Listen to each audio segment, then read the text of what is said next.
Welcome to Insurance Storytime HVAC Fire Claim.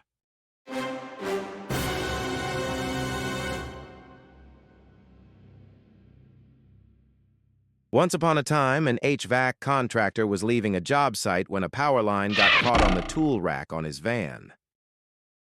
The line sparked, and within minutes the dry grass had caught fire and the fire spread to the garage.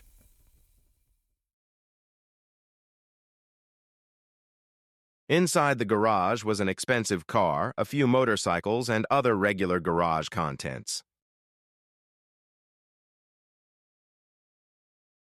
A claim was set up and the adjuster went to work investigating what had happened.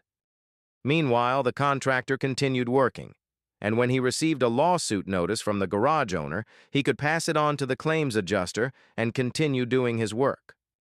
It was determined that the power line was hanging too low and didn't meet city requirements. So, the power company was at fault.